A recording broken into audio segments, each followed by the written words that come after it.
ग्रंथराज श्रीमद् भगवद गीता थारूप अध्याय 12, अध्याय का नाम है भक्ति योग, श्लोक संख्या 10। तो तात्पर्य पढ़ने से पहले ये जो प्रसंग है उसको समझेंगे कि भगवान अर्जुन को जो बात बता रहे हैं तो पहले से क्या बात चल रही है।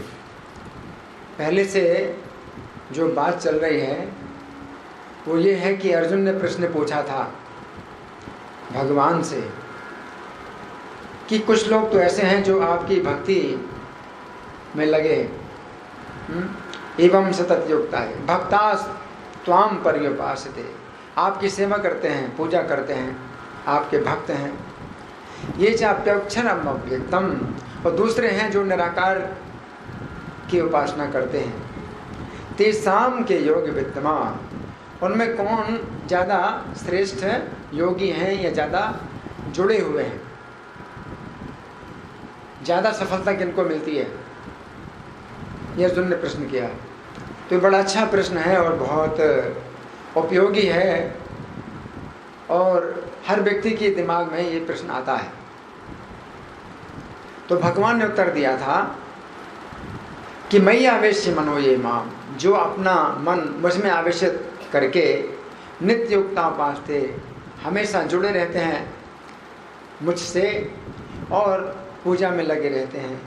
श्रद्धया प्रयोपेता, परम श्रद्धा पूर्वक जो मेरी पूजा में और भजन में लगे रहते हैं, ते में युक्त तमामता, वे मुझसे सबसे ज़्यादा जुड़े हुए हैं।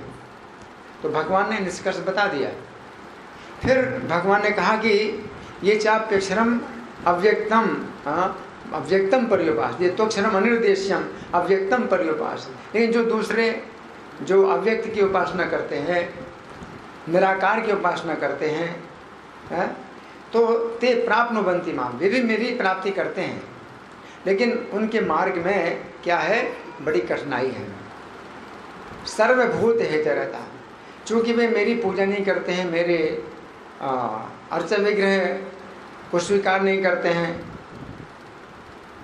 तो उनको सब प्राणियों की सेवा करनी पड़ती है और बड़ा कठिन है। सबको खुश करना बड़ा कठिन है। इनको खुश करो तो ये नाराज होंगे, ये उनको खुश करो तो वो नाराज होंगे, सबको खुश करना बड़ा मुश्किल है। तो सर्वभूत हेते रहता, सब प्राणियों के हित में रहता, तो बहुत कठिन। तो भगवान कहते हैं क्लेशो अधिक तरसते शाम अव्यक्ता सत्य चेतसाम। तो जो निराकार की उपासना करते हैं उनकी साधना में बहुत क्लेश, ज़्यादा क्लेश है। तो भगवान ने इस विधि को तो बिल्कुल नकार दिया, इस विधि को तो बिल्कुल अलग कर दिया। इस विधि में जाना ही नहीं है, निराकार की उपासना में तो जाना ही नहीं है।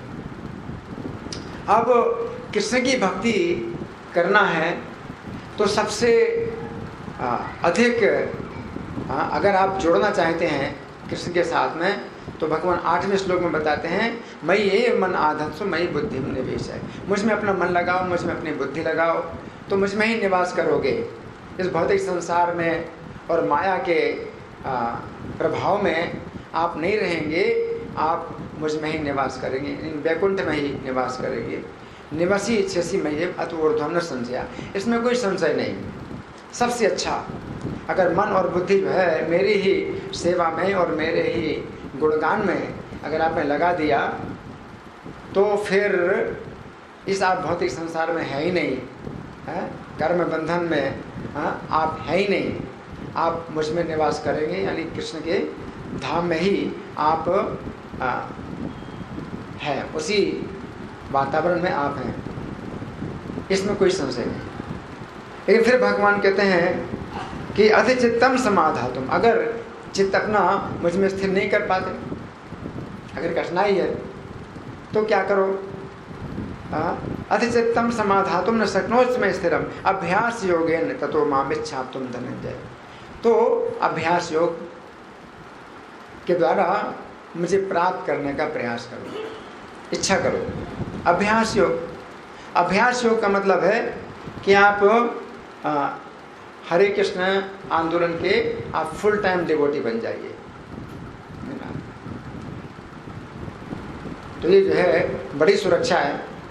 24 घंटे आप यहाँ मंदिर में रहते हैं और मंदिर के कार्यक्रम में भाग लेते हैं, मंदिर में सेवा करते हैं, श्रवण कीर्तन पूजा, हाँ, ये सब जो है इन्हीं कार्यों में आप लगे हैं अभ्यास। तो ये करो। अब आज के श्लोक में भगवान कहते हैं ये भी अगर नहीं कर सकते, हर कोई फुल टाइम डिवोटी तो नहीं बन सकता, है ना। अपने परिवार से बंधे हैं आप, अपने व्यापार से बंधे हैं, आपके ऊपर घर की बहुत जिम्मेदारियां हैं, है ना। तो फिर भगवान बड़े व्यवहारिक तरीके से बता रहे हैं कि अगर ये नहीं कर सकते तो ये करो, और ये भी नहीं कर सकते तो ये करो, है ना। तो आज का जो श्लोक है ये आप लोगों के लिए बहुत काम का है। तो इसलिए हमने चुना। यहाँ मंदिर का निर्माण भी हो रहा है, तो इसमें भी आप लोगों की सहयोग की आवश्यकता है। तो ये जो श्लोक है ये बहुत उपयोगी है। तो भगवान कह रहे हैं कि अगर अभ्यास में असमर्थ हो, आप फुल टाइम डिवोटी नहीं बन सकते कि घर छोड़ करके मंदिर में आ जाएं और श्रवण कीर्तन में लगे रहें, ये नहीं कर सकते, तो मत कर्म परमो भव, तो मेरे कर्म के परायण हो, मदर्थम अभी कर्माणि कुर्वन् सिद्धिम अवाप्स्यसि। तो इसको करते हुए भी आप को जीवन की सफलता प्राप्त हो जाएगी। अब हम प्रभुपाद का तात्पर्य सुनेंगे। प्रभुपाद क्या लिखते हैं? श्रील प्रभुपाद की जय।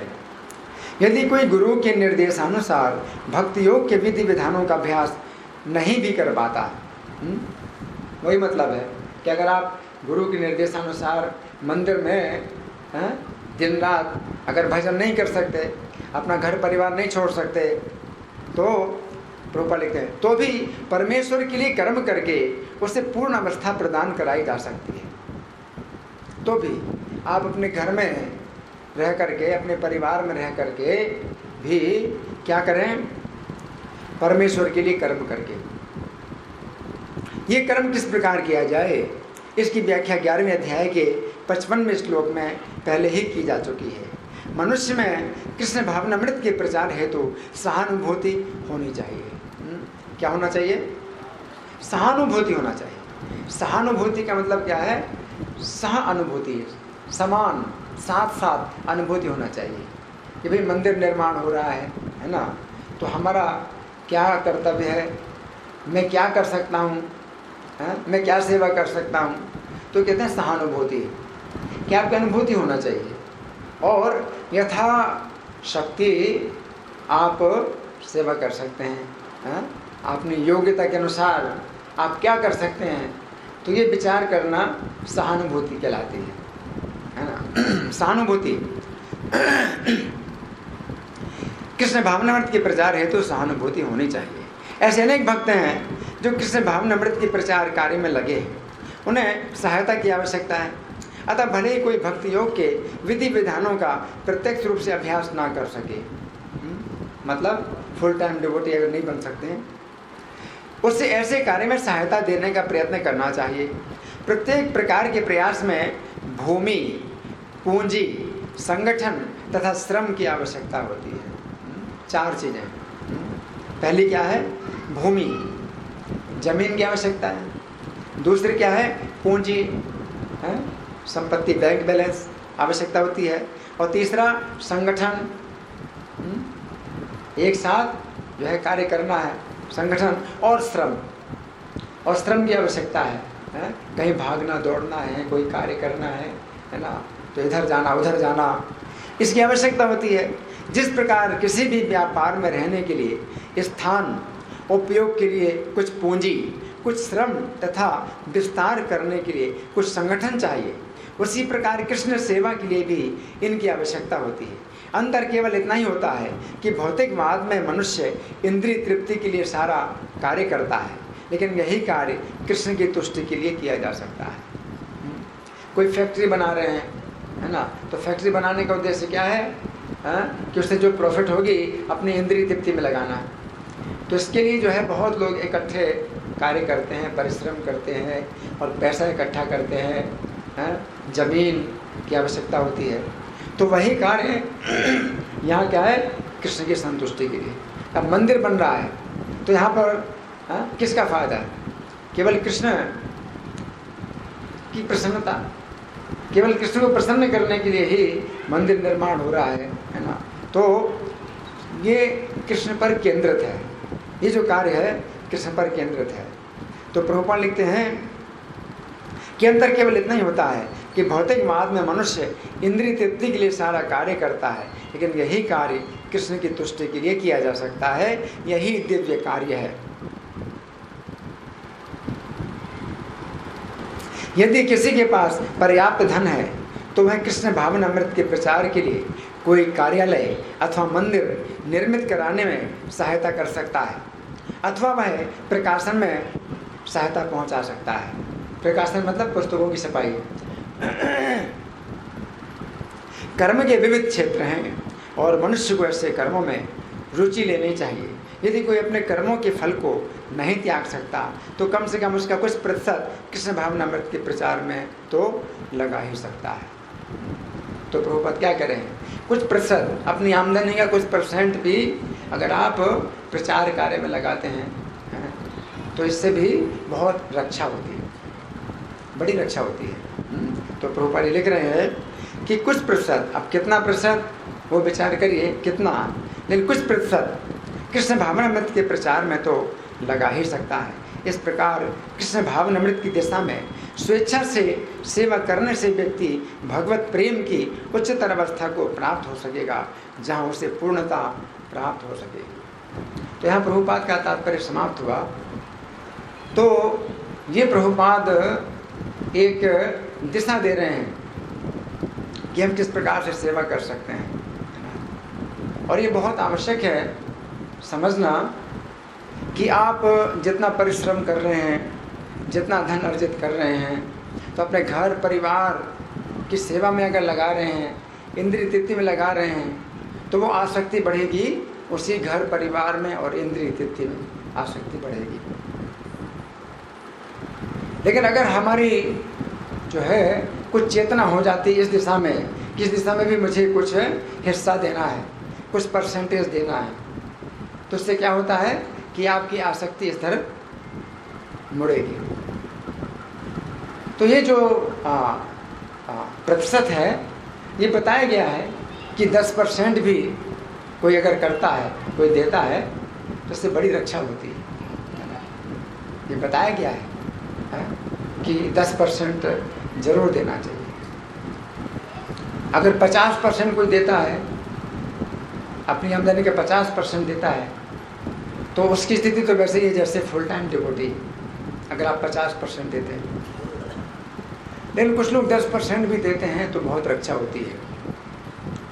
तो इस विषय में बहुत लोगों ने अनुभव किया है कि अगर वे इस प्रकार का कुछ नियम बनाते हैं कि हर महीना कुछ करेंगे, कुछ सेवा करेंगे, है ना, तो इससे उनके जो बंधन हैं वो बड़ी जल्दी घटने लगते हैं।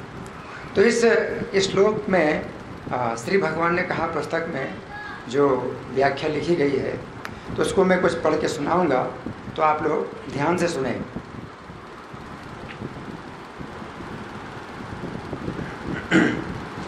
यहाँ पर श्री कृष्ण कह रहे हैं कि कई लोग ऐसे हैं कि वे अपना पूरा समय श्री कृष्ण की भक्ति में नहीं दे सकते हैं। ये एक व्यवहारिक सत्य है कि प्रत्येक व्यक्ति हरे कृष्ण मंदिर में अपना पूरा जीवन समर्पित नहीं कर सकता है। कई लोग ऐसे होते हैं कि वे मंदिर में आजीवन रहने वाले भक्तों के प्रति आदर की भावना रखते हैं, परंतु ऐसी बात अपने विषय में नहीं सोचते हैं कि उन्हें भी अपना पूरा जीवन मंदिर की सेवा में समर्पित करना है। उनके अंदर अभी अपने व्यापार के प्रति आसक्ति होती है, अपने परिवार के प्रति आसक्ति होती है, अपने घर के प्रति आसक्ति होती है, अपने समाज, अपनी ज़मीन तथा अपनी संपत्ति के प्रति आसक्ति होती है। कुछ लोगों की तो ऐसी स्थिति होती है कि वे ही एकमात्र अपने परिवार के लिए धन अर्जित कर रहे हैं। यदि वे अपनी जिम्मेदारी छोड़कर हरे कृष्ण मंदिर में आजीवन भक्ति में लग जाएंगे तो उनके आश्रित परिवार की स्थिति शोचनीय हो जाएगी। ऐसी स्थिति में उन्हें दोनों दिशाओं में विचार करना पड़ता है। एक दिशा है कि वे आजीवन भक्त बन जाएं, परंतु दूसरी दिशा है कि यदि वे आजीवन भक्त बन जाएंगे तो उनका व्यापार, उनका परिवार तथा उनकी अनेक प्रकार की जिम्मेदारियां कौन संभालेगा। ऐसी स्थिति में यहाँ पर श्री कृष्ण कह रहे हैं कि वे श्री कृष्ण के लिए कुछ कार्य का भार लें। यहाँ पर श्री कृष्ण कह रहे हैं कि यदि हम अपना पूरा समय श्री कृष्ण की भक्ति के कार्यों में नहीं दे सकते हैं तो हम श्री कृष्ण के कर्मों के परायण हो।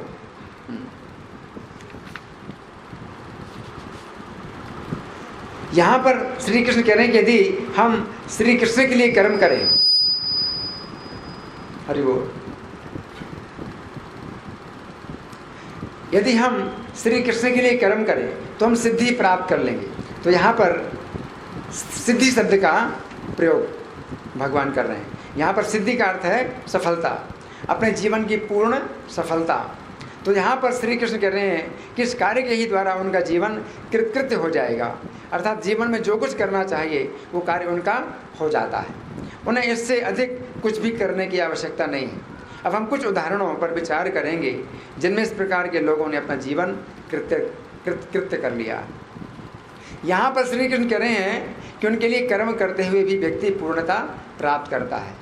चैतन्य चरितामृत आदि लीला के अंतर्गत अध्याय संख्या 10 में वर्णन आता है कि श्री शिवानंद सेन श्री चैतन्य के आदेश से प्रतिवर्ष गौड़ देश से लगभग 200 भक्तों को साथ लेकर नीलाचल अर्थात जगन्नाथपुरी जाया करते थे तथा उन सब के लिए मार्ग में भोजन और वासस्थान और यात्री कर आदि की व्यवस्था किया करते थे। पुरी में ये सभी भक्तों के साथ नियमित रूप से वर्षा के 4 महीनों के लिए श्री चैतन्य की संगति का लाभ उठाते थे। श्री चैतन्य इनकी सेवा से अत्यंत प्रसन्न थे और केवल इसी सेवा के द्वारा उन्होंने अपने जीवन का सबसे बड़ा लाभ प्राप्त किया। तो ये जो उदाहरण मैंने दिया है ये याद करने लायक है ना। तो आप इसको जो है याद रखिए। तो कोई ऐसा भी भक्त हो सकता है जो दूसरों को जोड़ता है। आप दूसरों को जो है अगर मंदिर में लाते हैं, यहाँ के सत्संग में लाते हैं, तो शिवानंद सिंह 200 लोगों को जो है गौड़ देश से जगन्नाथपुरी ले जाते थे हर साल, है ना। 4 महीने के लिए चैतन्य महाप्रभु की संगति में ले जाते थे और रास्ते का पूरा खर्चा, रहने का, खाने का, सब जो है वो अपनी तरफ से करते थे। तो ये जीवन की पूर्णता, इसमें भी पूरी जीवन की सफलता है। अच्छा, दूसरा उदाहरण श्री चैतन्य चरितामृत मध्य लीला के अंतर्गत अध्याय संख्या 14 में वर्णन आता है कि श्री चैतन्य ने रामानंद वसु तथा सत्यराज खान को बतलाया कि रथ यात्रा में जगन्नाथ के रथ को खींचने में जिन रस्सियों का उपयोग होता है वे रस्सियाँ अत्यंत पवित्र हैं। वे दोनों उन रस्सियों की पूजा करें और अपने गांव से प्रतिवर्ष रथ यात्रा के लिए रेशमी रस्सियाँ लाया करें। अपनी इसी सेवा के द्वारा इन दोनों ने अपने जीवन को कृतकृत्य किया। एक ये जिम्मेदारी उठा ली, हर साल उनको ये करना है। अब तीसरा उदाहरण, श्री कृष्ण पुस्तक की प्रस्तावना में श्रील प्रभुपाद लिखते हैं, मैं श्रीमान जॉर्ज हैरिसन के प्रति कृतज्ञता ज्ञापित करता हूँ जो अब हरे कृष्ण महामंत्र का कीर्तन करते हैं और जिन्होंने इस ग्रंथ के प्रकाशन में संपूर्ण व्यय के हेतु $19,000 की राशि प्रदान की। इस श्री कृष्ण पुस्तक की जो प्रभुपाद ने छपाई की थी तो जॉर्ज हैरिसन ने उसमें आर्थिक सहायता की थी, है ना। तो प्रभुपाद उनको धन्यवाद देते हैं और प्रभुपाद क्या आशीर्वाद देते हैं, श्री कृष्ण इस बालक को कृष्ण भावनामृत में अग्रसर करें। इसके अतिरिक्त इन्होंने श्रील प्रभुपाद की आवाज़ में हरे कृष्ण महामंत्र के कीर्तन की रिकॉर्ड बनाई। लंदन में स्थित भक्ति वेदांत मैनोर नामक बहुत भव्य भवन कृष्ण भावनामृत के प्रचार के लिए श्रील प्रभुपाद को समर्पित किया। अपनी सेवा के ही द्वारा इन्होंने अपने जीवन की पूर्ण सफलता प्राप्त कर ली। इन्होंने तो दीक्षा नहीं ली थी, जॉर्ज हैरिसन ने दीक्षा नहीं ली थी, ये प्रभुपाद ने अपनी ओर से पूरा जो है भार ले लिया कि तुम्हें भगवान के धाम में मैं भेज दूँगा। तो ऐसा भी कोई व्यक्ति हो सकता है। अब कितने उदाहरण हुए? तीन उदाहरण हुए। चौथा, प्रभुपाद लीलामृत नामक ग्रंथ में वर्णन आता है कि श्रील प्रभुपाद जिस समय अमेरिका में कृष्ण भावनामृत का प्रचार करने के लिए गए थे उस समय आरंभिक दिनों में श्रील प्रभुपाद के पास ठहरने की कोई सुविधा नहीं थी। ऐसी स्थिति में श्रीमान गोपाल अग्रवाल तथा उनकी पत्नी शैली ने उन्हें अपने घर पर ठहराया। अपनी सेवा के द्वारा उन्होंने अपने जीवन को सफल बना लिया। इसमें भी जो है उनको पूरी सुरक्षा मिल गई। तो ये जो है मतलब कुछ ऐसे कार्य हैं कि आप मंदिर में आजीवन भक्त नहीं बन सकते, लेकिन कुछ भार आप ले सकते हैं। कितने उदाहरण हो गए? 4। 5वां, श्रीमती मुरार ने अपने जलदूत नामक जलयान में श्रील प्रभुपाद के लिए अमेरिका जाने के लिए एक स्थान आरक्षित किया। उन्होंने श्रील प्रभुपाद के लिए एक ऐसा जहाज निश्चित किया था जिसका कप्तान एक शाकाहारी ब्राह्मण श्रील प्रभुपाद की आवश्यकताओं को समझ सके, और उन्होंने जलदूत के कप्तान श्रीमान अरुण पंड्या से कहा था कि वे श्रील प्रभुपाद के लिए काफ़ी मात्रा में तरकारियां तथा फल रखें ताकि उन्हें अमेरिका में रहते समय कुछ दिनों तक खरीदने की आवश्यकता ना हो। अपनी सेवा के द्वारा श्रीमती मुरार ने अपना जीवन क्या किया? सफल बना लिया। क्या समझे? पूरी सफलता, जीवन की पूरी सफलता मिल गई, पूरी सुरक्षा मिल गई, है ना। संसार सागर, भव सागर से पार हो गए। तो यहाँ पर श्री कृष्ण कह रहे हैं कि उनके लिए कर्म करते हुए भी व्यक्ति अपने जीवन की पूर्णता प्राप्त कर लेता है। इस श्लोक के तात्पर्य में श्रील प्रभुपाद लिखते हैं, यदि कोई व्यक्ति अपनी संपूर्ण आमदनी का त्याग नहीं कर सकता है तो उसका कुछ प्रतिशत तो प्रचार में अवश्य लगा सकता है। इस संबंध में समझने की बात यह है कि लेखक के संपर्क में कुछ लोग ऐसे भी आए हैं, लेखक मैं ही हूँ, तो लेखक के संपर्क में कुछ लोग ऐसे भी आए हैं जिन्होंने अपनी आमदनी का 10% लेखक को कृष्ण भावनामृत के प्रचार के लिए दिया।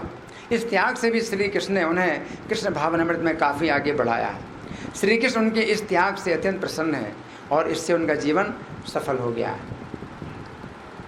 तो इस तरह से बहुत सरलता से कोई व्यक्ति कृष्ण का संरक्षण, कृष्ण की कृपा प्राप्त कर सकता है। तो ये जो कार्यक्रम है ये सुदामा सेवा के नाम से भी प्रारंभ किया जा सकता है। सुदामा सेवा का मतलब ये नहीं है कि आप जो है कुछ थोड़े से चिवड़े दें। सुदामा के पास कुछ नहीं था तो वो जो है चिवड़े उन्होंने श्री कृष्ण को दिए थे, है ना। ये सुदामा सेवा का मतलब ये है कि आपके पास कुछ है अगर तो आप उसको अत्यंत तुच्छ समझ करके दीजिए। सुदामा जी जो है इतने संकोच में थे कि कैसे दूं कृष्ण को, ये बहुत थोड़ी सेवा है ना। और सुदामा जी के पास कुछ नहीं था, वो भी उन्होंने मांग करके दिया था, किसी से मांग करके दिया, है ना। तो सुदामा सेवा का मतलब यही है कि आप कुछ भी आप देते हैं, आप 1000 दीजिए, 10,000 दीजिए, लाख दीजिए, करोड़ दीजिए, ये समझना क्या है कि बहुत थोड़ा है। अपने को जो है बहुत तुच्छ मान करके आप सेवा दें तो सुदामा सेवा के नाम पर आप जो है हम लोग लाखों करोड़ों की भी धनराशि लेते हैं। लेकिन सुदामा सेवा का मतलब यही है कि सुदामा अपने को बहुत तुच्छ मानते हैं, अपनी सेवा को बहुत तुच्छ मानते हैं। और भगवान कृष्ण ने भी जो है सुदामा की सेवा को इतना बड़ा माना। सुदामा जी अपनी सेवा को बहुत थोड़ा मानते हैं, संकोच कर रहे हैं मैं कैसे दूं। लेकिन कृष्ण ने सुदामा की सेवा को इतना बड़ा माना कि कृष्ण को देने में संकोच हो रहा है कि मैं क्या दूं। कृष्ण क्या सोचते हैं कि मैं इनको जितना भी दूंगा वो भी कम होगा, है ना। तो कृष्ण ने उनको इंद्र के समान ऐश्वर्य दिया, लेकिन तो भी उनको भी संकोच हुआ कि मैं कैसे बताऊं। जैसे सुदामा नहीं बताना चाहते थे मैं क्या दे रहा हूं, तो भगवान कृष्ण को भी संकोच हुआ। तो वो कैसे बताएं कि उन्होंने सुदामा को क्या दिया। तो सुदामा को कुछ नहीं बताया और सुदामा जी चल पड़े। सुदामा जी अपने घर की ओर चल पड़े, कृष्ण के महल से निकले और यही सोचा कि कृष्ण का कितना प्रेम है, कृष्ण ने मुझे नहीं दिया, ये सोच के कि मैं उनको भूल जाऊंगा, तो कृष्ण ने मुझे नहीं दिया। उनको पता नहीं था कृष्ण ने उनको कितना दिया। तो जब वहाँ अपने घर में आए तो देखा इंद्र के समान भवन और सब जो है बदल चुका है ना। तो भगवान कृष्ण भी जो है बहुत तुच्छ मानते हैं और देते हैं तो बताते नहीं। कृष्ण को भी संकोच होता है ना। तो सुदामा सेवा का मतलब ये नहीं होता है कि भाई थोड़ा सा दान दे, कोई गरीब है तो कुछ उसका भी अगर 10% अगर मिलता है तो भगवान कहते हैं इसने 10% दिया। और कोई करोड़पति है तो वही 10%, तो भगवान की नज़रों में वो क्या है, उतना ही है, उतना ही है कि भाई 10% दिया। तो ये मतलब है कि अगर हम सुदामा की भावना से अगर सेवा करते हैं, एक तो पांडव सेवा होती है, पांडव सेवा में बड़ा बड़ा दान दिया जाता है, लेकिन पांडव सेवा मेरे विचार से उतनी श्रेष्ठ नहीं है जितनी सुदामा सेवा। ये पांडव सेवा का मतलब है आप बड़ा दान कर रहे हैं, तो आपके अंदर ये भावना आती है कि मैं बड़ा दान कर रहा हूँ। ये सुदामा सेवा के नाम से अगर आप दान देते हैं तो इसमें क्या होता है कि मेरा दान बड़ा तुच्छ है, मैं क्या दे रहा हूँ, भगवान के लायक कुछ भी नहीं है। आप लाखों करोड़ों भी देंगे तो ये भगवान के ये लायक नहीं है, बहुत तुच्छ है ना। और भगवान भी इतना संकोच करते हैं, ये अपना धाम आपको देंगे लेकिन तो भी संकोच करते हैं कि मैंने इसको क्या दिया। तो ये जो है मतलब भावना भक्त की और भगवान के बीच में ऐसी होती है कि अगर भक्त लज्जित होता है देने में कि मैं बहुत थोड़ा दे रहा हूँ, तो भगवान भी लज्जित होते हैं देने में। तो भगवान अपना धाम दे देते हैं लेकिन तो भी बताना नहीं चाहते हैं, भगवान को भी संकोच होता है। तो आज के श्लोक का जो संदेश है वो यही है कि अगर आप आजीवन भक्त नहीं बन सकते हैं, मंदिर में आप आजीवन सेवा नहीं कर सकते हैं कि घर परिवार छोड़ करके आ जाएं, तो आप कुछ भार ले सकते हैं मंदिर का या अपनी आमदनी का कुछ हिस्सा दे सकते हैं। तो ये एक ऐसी स्थिति है जिसमें आप अपने घर परिवार में रह कर के भी बहुत बड़ी सुरक्षा प्राप्त करते हैं। तो आज के श्लोक का ये संदेश है। और अब मैं आप लोगों के साथ में कुछ विचार करूँगा। आप लोगों की ओर से कोई प्रश्न है, कोई चर्चा है, या मैं प्रश्न करूँ? हमारे पास अभी समय है। तो आप लोगों की ओर से कोई चर्चा है, सुझाव है, या प्रश्न है, या मैं प्रश्न करूं? मैं प्रश्न करूं? ठीक है, तो मैं प्रश्न कर रहा हूं। तो सबसे पहले भगवान ने अर्जुन को क्या बताया कि उनसे जुड़ने के लिए सबसे सीधी विधि क्या है? कौन बताएगा? हाँ जी, माइक पर बोलिए। भगवान के प्रति समर्पण। और कौन बताएगा? भगवान ने क्या बताया कि सीधे भगवान से जुड़ना है, क्या विधि? कौन बताएगा? हाँ जी, हाँ, हरि बोल। इनको माइक दीजिए। सेवा। और कोई? हाँ जी, भावना। और कोई? सबसे सीधे भगवान से जुड़ना। मेरे लिए कर्म करो। नहीं, ये तो नहीं, ये तो तीसरी स्थिति है। सबसे पहली स्थिति क्या है? कौन बताएगा? समर्पण। जो भगवान ने शब्द बोले वो है, हाँ, लेकिन भगवान ने जो शब्द बोले वो है कि मुझ में मन को लगाओ, मुझ में बुद्धि लगाओ, मेरे गुणगान में है और मेरी सेवा में अपने मन और बुद्धि को लगाना। तो ये सबसे सीधा भगवान से जुड़ना है। और भगवान ने कहा कि तुम फिर इस संसार में नहीं रहोगे, कहाँ रहोगे? मेरे हृदय में रहोगे, मुझ में रहोगे, है ना। तो सबसे पहला भगवान ने जो है सुझाव दिया। फिर भगवान ने कहा आप ये नहीं कर सकते। अगर ये नहीं कर सकते तो फिर भगवान ने क्या कहा? दूसरा जो क्या कहेंगे उसको, दूसरा उपाय। हाँ, दूसरा स्टेप, दूसरा उपाय कौन बताएगा? नरेंद्र, इनको माइक दीजिए। भक्ति योग के नियमों का पालन करने का अभ्यास करना। हाँ, आप मंदिर में आजीवन भक्त बनो, ठीक है ना। मंगल आरती है, जप है, क्लास है, तुलसी आरती, कीर्तन, मंदिर में झाड़ू सफाई, पूजा 24 घंटे। तो ये जो है दूसरा भगवान ने सुझाव दिया कि आप इसमें बिल्कुल सुरक्षित, है ना। तो तो दूसरा उपाय। फिर भगवान ने कहा अगर आप ये नहीं कर सकते, अगर ये नहीं कर सकते तो क्या करो? कौन बताएगा? आप नहीं बताना, आप तो बता चुके। और कोई? इनको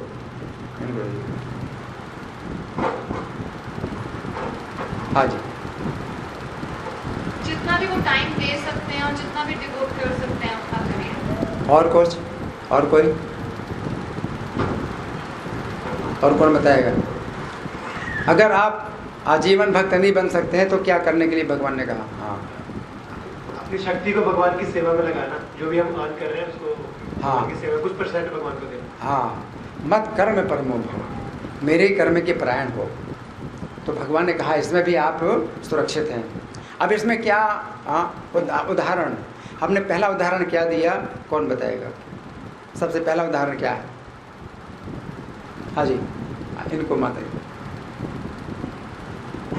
कि अगर 50% जो देना चाहिए या 10% अगर जो जितना दे सकते हैं उतना भगवान को। हाँ, नहीं, हम पूछ रहे हैं कि सबसे पहला उदाहरण, एग्जाम्पल, किसी का मतलब किसी ने किया कुछ, वो उदाहरण हमने जो बताया पढ़ करके। हाँ, शिवानंद सेन के बारे में बताया था चैतन्य चरितामृत से, जो कि भक्तों को वेस्ट बंगाल से जगन्नाथपुरी ले जाते थे वहाँ पे। धन्यवाद। शिवानंद सेन का है ना। तो 200 भक्तों को जो है गौड़ देश से लाते थे चैतन्य महाप्रभु की संगति में 4 महीने के लिए, हैं, और उनके रास्ते का पूरा खर्चा, भोजन का और ठहरने का। हाँ, उन दिनों पता है कि पैदल ही चलते थे, पर कितने दिन लगते थे गौड़ देश से जगन्नाथपुरी आने में, है ना। तो इतना सब जो है करते थे, जिसमें उनके जीवन की पूरी सफलता प्राप्त हो गई। अच्छा, दूसरा उदाहरण क्या दिया? कौन बताएगा?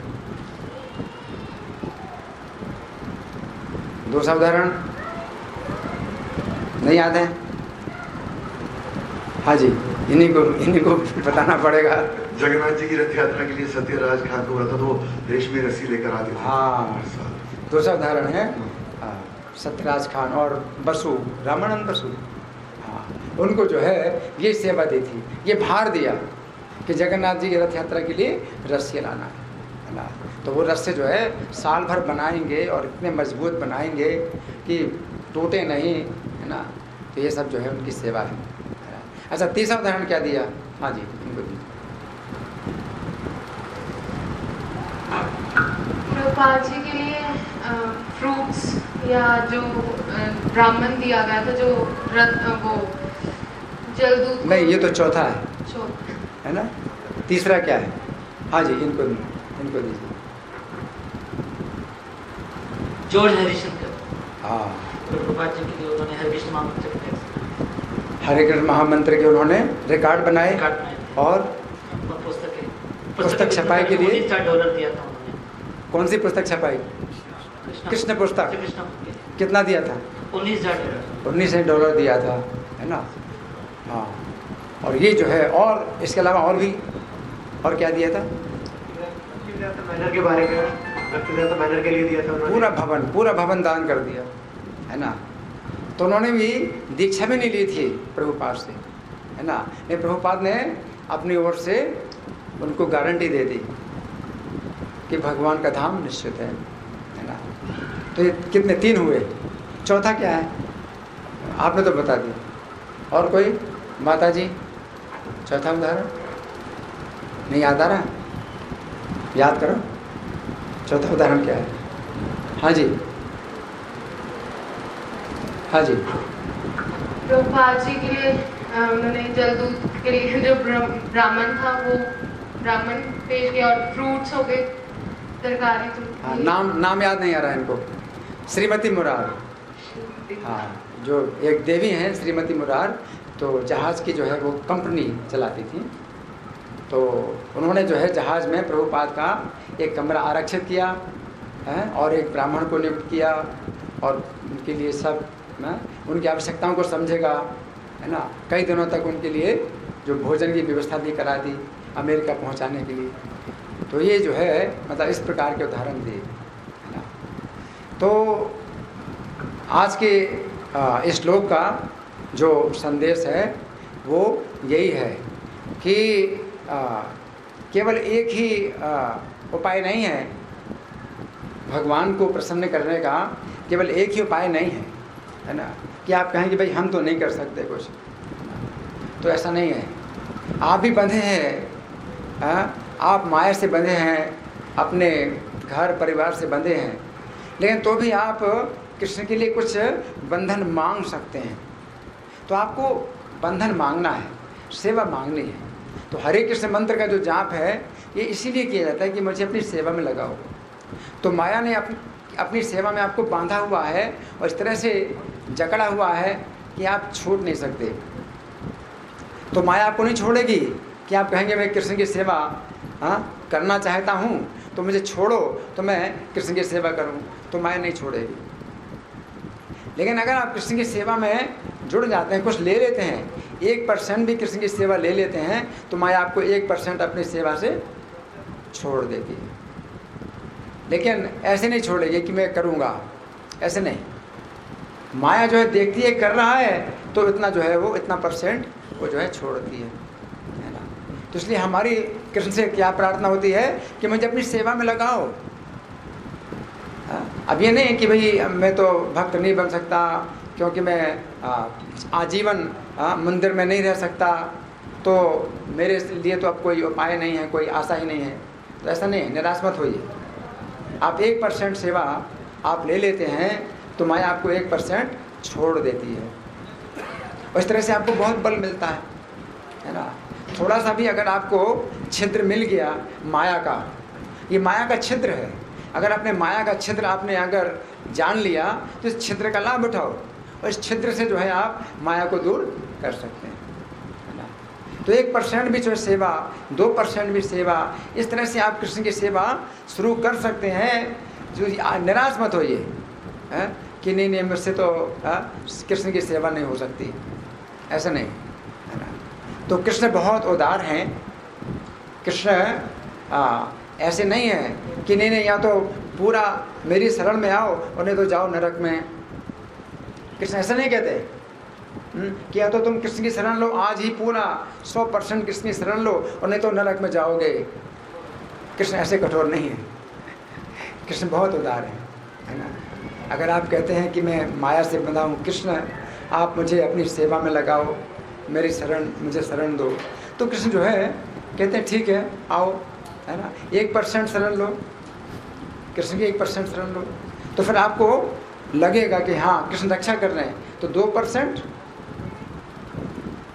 से 3%, तो आपको जो है और बल मिलेगा। जैसे कि पानी में आप जब पैर रखते हैं तो पता नहीं कितना गहरा पानी है, तो आप किनारे में पैर रखते हैं, थोड़ा पैर रखे, सुरक्षित हैं, तो एक कदम और पैर रखते हैं तो और सुरक्षित होते हैं। तो और इस तरह से आप कृष्ण की सेवा में जैसे जैसे थोड़ा थोड़ा आप जो है भार लेते हैं तो आपको जो है कृष्ण की रक्षा मिलती है। तो इस तरह से आपको और बल मिलता है कि हाँ, है ना। और अगर पूरी तरह से कृष्ण के समर्पित हो जाएं तो पूरी तरह से कृष्ण आपका भार ले लेंगे, पूरी सुरक्षा कृष्ण की ओर से। लेकिन एकदम से पहले आपको जो है वो नहीं होता है, ऐसी श्रद्धा नहीं होती है। 1% 2% कुछ करो, है ना। तो कुछ भार लो, अपनी ओर से कुछ भार लो। और सबसे अच्छा ये है कि आप नहीं जानते कि आप क्या सेवा कर सकते क्या नहीं, अपनी आमदनी या कुछ % आप दे सकते हैं, है ना। और सबसे अच्छी जो भावना है वो कैसी है, किसकी भावना? सुदामा जी की भावना। तो सुदामा सेवा के नाम पर आप जो है अगर कुछ देते हैं तो सुदामा की कैसी भावना थी जब कृष्ण ने उनको दिया था, कृष्ण को उन्होंने जब दिया था चिवड़ा, तो कैसी भावना थी, कौन बताएगा? सुदामा जी कैसी भावना थी? तुच्छ, क्या कि मैं क्या कर सकता हूँ कृष्ण की से, मैं कैसे दूँ, बहुत संकोच हो रहा है, और कृष्ण दे लेते हैं, है ना। तो हमारी ये इस तरह की भावना कि आप देना चाहते हैं लेकिन बहुत तुच्छ है, तो इस तरह से क्या कृष्ण भी करेंगे, ऐसे ही करेंगे। क्या भी कृष्ण भी कुछ देंगे आपको तो क्या सोचेंगे, कृष्ण भी क्या सोचेंगे? कृष्ण भी ऐसे ही सोचेंगे कि सुदामा के पास कुछ नहीं था, उन्होंने मांग करके दिया। तो कृष्ण कहते हैं कि मैं तो किसी से मांग नहीं सकता, मेरे पास तो सब कुछ है, तो मैं इसको क्या दूं। तो सुदामा की ऐसी भावना है ना। तो कृष्ण जो है ऐसे, कृष्ण के ऐसे गुण हैं कि वे भी सोचते हैं कि मेरे पास कुछ नहीं है, इसको देने के लिए मैं क्या दूं। कृष्ण ऐसे होते हैं, है ना। अगर आपकी ऐसी भावना होती है कि मैं क्या कृष्ण को दूं, मेरे पास कुछ है ही नहीं, कृष्ण को देने लायक मैं नहीं हूँ, है ना, तो कृष्ण भी ऐसा सोचते हैं। तो कृष्ण की ऐसी भावना है। तो कृष्ण अपने भक्तों को इतना बढ़ाते हैं, इतना महत्व देते हैं कि हम सोच नहीं सकते। और माया की सेवा जितना करोगे उतनी लातें खाओ, उतनी लातें खाओ और उतना ही जन्म मरण के बंधन में सड़ो, आपको सड़ना है। तो इस प्रकार से अगर आप छूटना चाहते हैं माया की सेवा से, तो माया नहीं छोड़ेगी। लेकिन कृष्ण से प्रार्थना करो कि मुझे सेवा में लगाओ। तो थोड़ी सी भी सेवा अगर कृष्ण की मिल जाए, थोड़ा सा सेवा का भार अगर आप ले लेते हैं कृष्ण की अपने ऊपर, तो माया जो है आपके ऊपर से अपनी सेवा का भार उतना कम कर देती है ना। और इसमें आपको अंतर पता चलेगा कि कितना अंतर है ना। माया की सेवा में और कृष्ण की सेवा में कितना अंतर है। वो कैसा अंतर है, रात और दिन जैसा, रात दिन जैसा अंतर है, तो पता चलेगा। नहीं तो क्या पता चलेगा, वही तो है, माया भी तो कृष्ण की है, हम माया की सेवा कर रहे हैं, ठीक है, माया भी तो कृष्ण की है, तो कृष्ण की तो माया है। लेकिन कृष्ण की आप सेवा नहीं करते हैं तो कृष्ण की माया की सेवा करते हैं और लाते खाते हैं। तो अच्छा नहीं है विचार कि नहीं ठीक है, कृष्ण की सेवा नहीं करते हैं तो माया की सेवा कर रहे हैं, ठीक है ना। अच्छा नहीं है। जैसे सरकार की सेवा नहीं करते हो तो जेल के अंदर जाते हो, तो आप कहें कि हाँ जेल भी तो सरकार का है, तो हम जेल में रहते हैं, क्या ठीक है विचार? गलत है। तो इस प्रकार से अच्छा नहीं है विचार। तो आप सोचिए कि कैसे माया की सेवा से छूटें और कृष्ण की सेवा में लगें। धन्यवाद। ग्रंथराज श्रीमद् भगवद गीता की जय, श्रील प्रभुपाद की जय।